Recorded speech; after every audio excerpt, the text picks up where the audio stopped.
Mesdames, Messieurs, bonsoir et bienvenue avec une toute nouvelle émission Mon Histoire.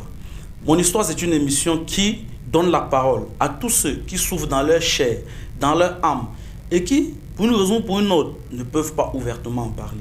Nous vous proposons donc ici en Dark TV d'être votre porte-parole. Alors, écrivez-nous, envoyez-nous un message vocal, vidéo, tout ce que vous pouvez via le numéro WhatsApp qui s'affiche au bas de votre écran.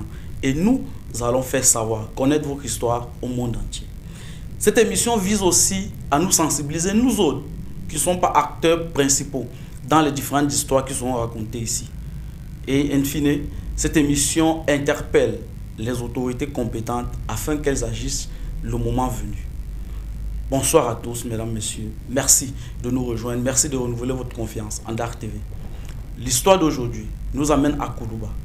Koulouba, quartier très célèbre parce qu'il abrite la présidence de la République du Mali. Mais ce n'est pas parce que ce quartier abrite la présidence du Mali que nous allons en parler aujourd'hui. Mais parce que ce quartier abrite plutôt un délinquant sexuel. Bon, puisqu'il y a la présomption d'innocence, nous n'allons pas tout de suite le juger. Mais à travers les faits et gestes qu'on va étaler ici, vous allez comprendre pourquoi nous parlons du délinquant sexuel. En effet, dans ce quartier de la commune Croix du district de Bamako, vit un jeune homme, la vingtaine à peine sonnée, de nationalité malienne, qui s'est donné pour mission ultime de coucher avec toutes les filles d'origine étrangère. Tenez-vous bien, et bien, oui, d'origine étrangère.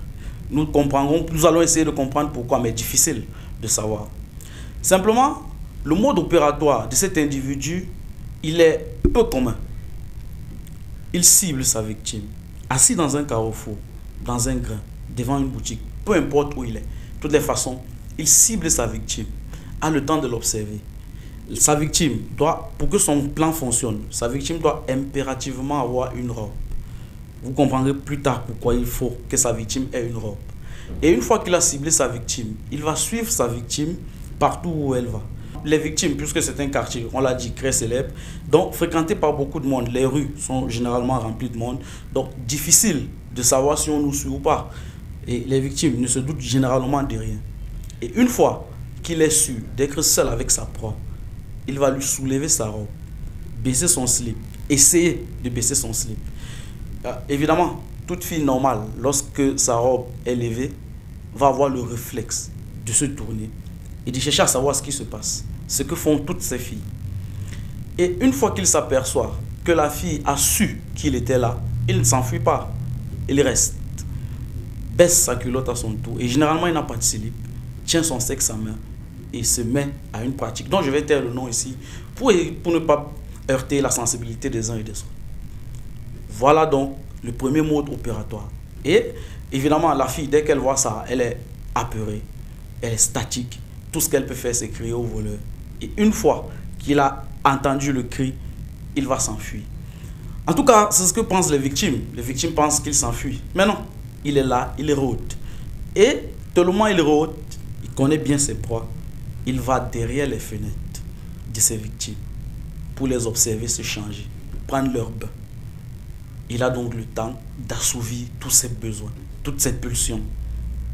Il va même souvent jusqu'à demander à ses victimes qui lui demandent « Mais qu'est-ce que tu fais à ma fenêtre ?»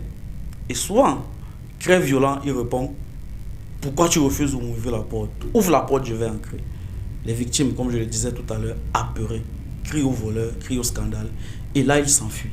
Ça, c'est son premier. Là, ce sont ses deux modes opératoires préférés. Mais aussi, et dans quelques rares cas, il suit ses victimes jusque dans leur domicile. Et une fois dans leur domicile, les victimes crient au voleur et il s'enfuit. Fort heureusement, le pire ne s'est pas encore produit. Il n'a encore réussi à violer aucune fille. En tout cas, d'après les enquêtes que nous avons menées pour le moment, il n'est pas allé au bout. Ceci a duré plusieurs mois, plusieurs filles. Et vous me demanderez certainement, mais si il a agressé de cette façon plusieurs filles, pourquoi le silence? Eh bien, certaines filles se disent que c'est un cas isolé, qu'elles sont juste une cible d'un jour. Mais c'est quand, il y a quelques jours, il a eu le malheur de tomber sur une fille qui a réuni son courage, a rassemblé ses forces et a tenu à ce qu'il soit arrêté tel un brigand, tel un bandit. Est allé le poursuivre jusque dans une cour où il s'était réfugié. Et une fois, elle a crié au scandale. Elle a tellement crié au scandale qu'on est allé le chercher. Et là, stupeur. stupéfaction. Personne ne peut expliquer ce qui s'est passé ensuite.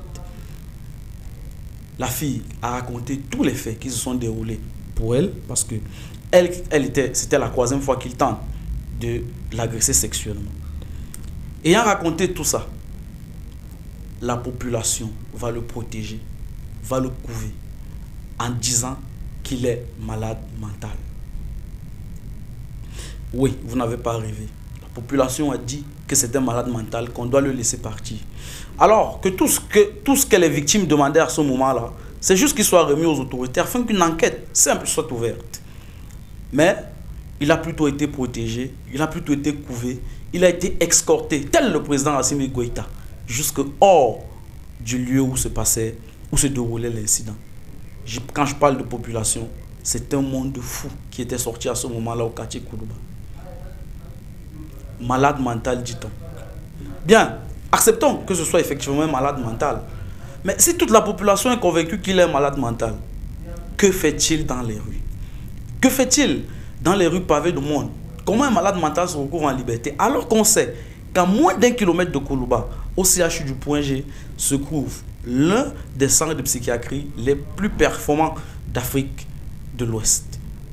Et oui, au CHU du Point G, il y a un centre psychiatrique qui est ultra performant et qui forme. D'ailleurs, tout récemment, un des médecins de là est devenu maître de conférence agrégé. C'est dit combien ce centre est ultra performant.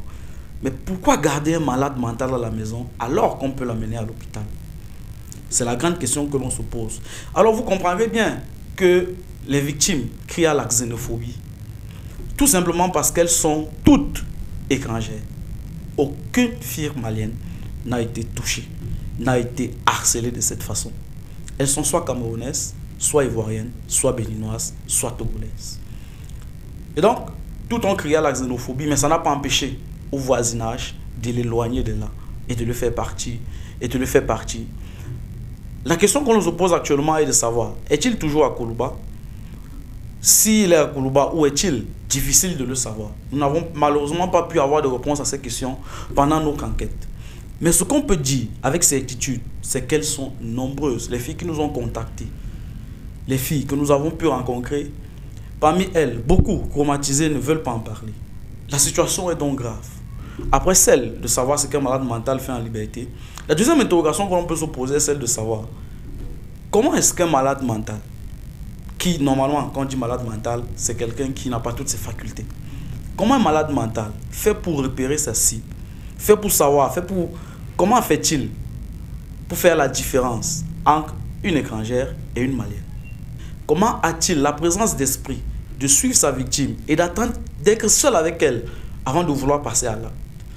Comment fait-il pour aller derrière la fenêtre d'une fille qui est en train de se changer, de se laver, et qui demande même qu'elle le laisse entrer chez lui?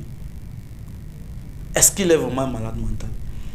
S'il n'est pas un malade mental, et c'est plutôt la version de beaucoup de personnes, sa place serait certainement derrière les barreaux, parce qu'il est un prédateur sexuel, ni plus, ni moins. Nous interpellons donc ici les autorités compétentes, chefs du village, chefs de quartier, chefs de regroupement, les autorités policières, la justice, afin qu'ils commencent à mener une enquête pour en savoir un peu plus. Il ne s'arrêtera certainement pas jusqu'à ce qu'il ait atteint son objectif ultime. Il faut donc tout de suite prendre des précautions parce que toutes ces filles ont depuis quelque temps la peur de sortir de chez elles. Certaines nous ont confié qu'il est difficile pour elles de fermer les yeux, de dormir, rien qu'en pensant qu'il peut être derrière leur fenêtre. Imaginez-vous, des jeunes dames venues au Mali, dans un quartier beau en apparence, pour faire les études, ou alors pour se chercher tout simplement, se retrouvent à être traumatisées, ont de la peine à sortir, ont de la peine à vaquer à leurs occupations. Elles ont du mal à marcher seules. Désormais, elles se mettent en groupe pour marcher en pleine journée. Imaginez-vous à quel niveau elles sont terrorisées. Il faut donc tout de suite que cela s'arrête. Et pour ça, nous interpellons ici les autorités compétentes. Tout ce que nous pouvons dire, c'est que de deux choses l'une. Soit il s'agit d'un malade mental et sa place est en psychiatrie. Soit il s'agit d'un prédateur sexuel et sa place est derrière les barreaux. Voilà pour la première histoire. Mesdames, Messieurs, merci de nous avoir suivis. À très bientôt sur la télévision de tous les regards. Bonsoir.